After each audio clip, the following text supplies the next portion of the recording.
I'm starting to kind of get a sense of how women feel sometimes when they go places, right?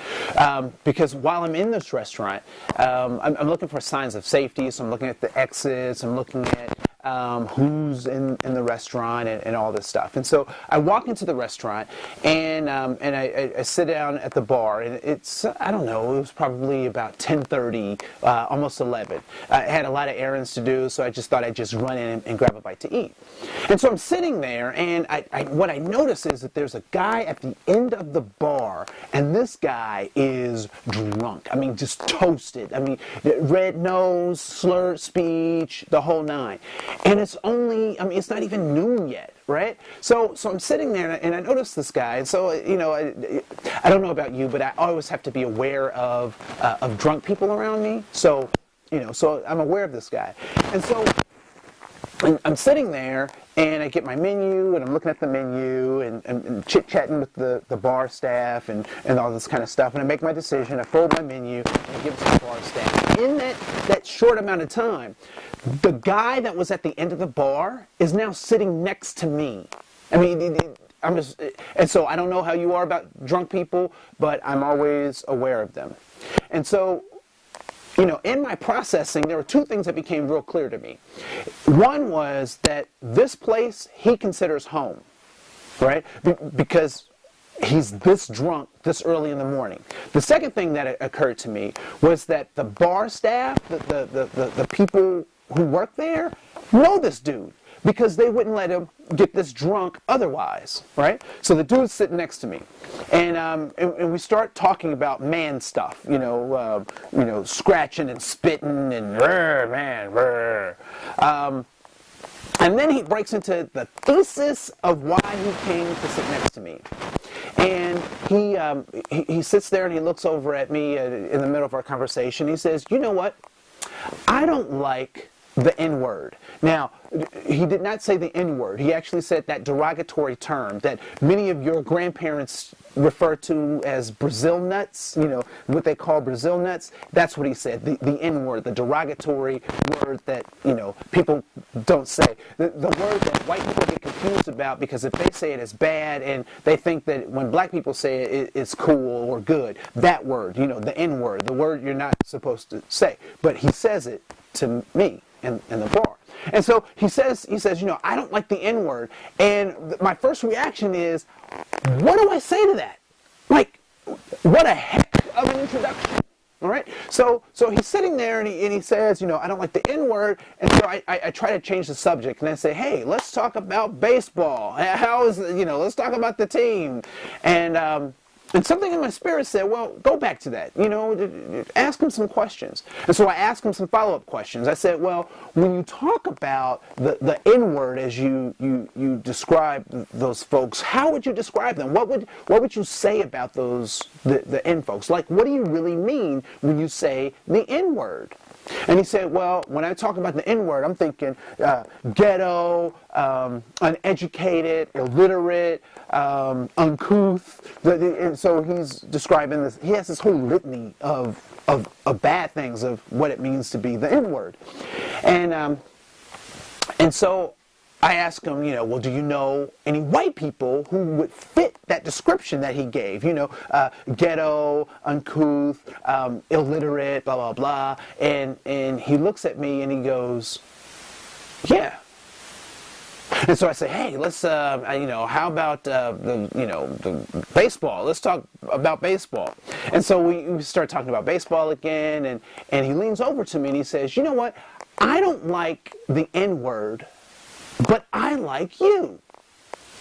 Now, this is one of those mixed compliments that I'm never quite sure what to do with, right? I mean, it's kind of like, you know, in spite of the fact of what you are, I like you. So I wasn't quite sure what to do with this. So I'm like, what do you say to that? And so I just asked him a follow-up question. I said, well, you know, what is it about me that you like?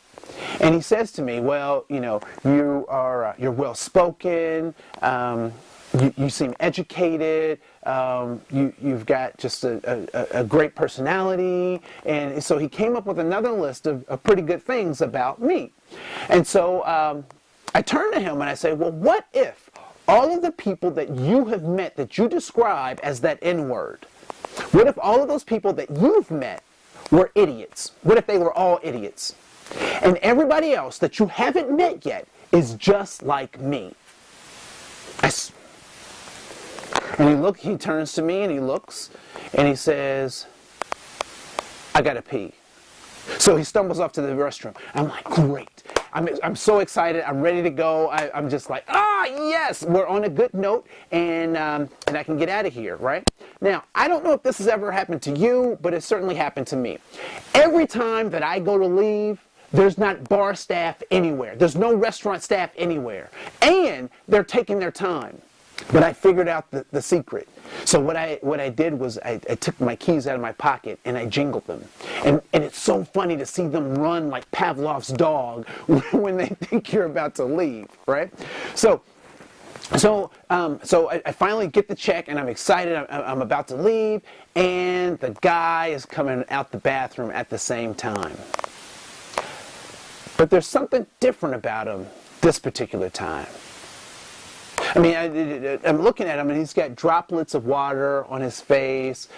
He's got his hair combed over, and he just seems a little more sober. I mean, it's crazy. It was like, I almost had to ask myself, is this the same dude, right? So he walks over to me, and he has this damp paper towel. And he leans over to me, and he says, my name is Ron. If you ever need fresh eggs, give me a call. Now what do you say to that? Right? So I take the towel and say, thank you, Ron. My name's Andre, and hopefully I'll see you around. And I went my way, and he went his way. Now, what do you think the lesson was in that story?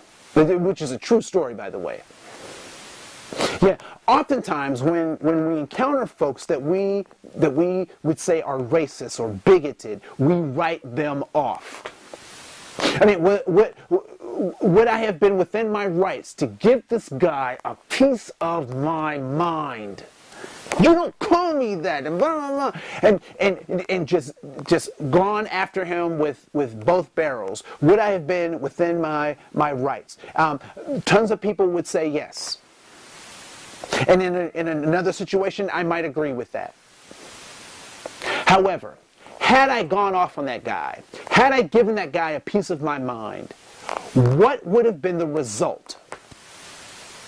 I would have confirmed every negative thing that he thought about people who he thinks look like me. So, I'm not asking you to do what I do. I'm not saying that you have to take things that are outside of yourself, that you have to put yourself at risk or not be respected. But what I will offer you, and what I will challenge you, is to oftentimes try and see what the lesson is. I don't know that I've changed that man's life forever. He may feel the same way. He may, still use those words. But one thing I do know is that the next time he goes to use that word, or the next time he goes to interact with someone who he thinks looks just like me, he will think about the encounter that we had. And it's my hope that he'll make better and different decisions. What do people say about your life and your encounters? I'm Andre Koen.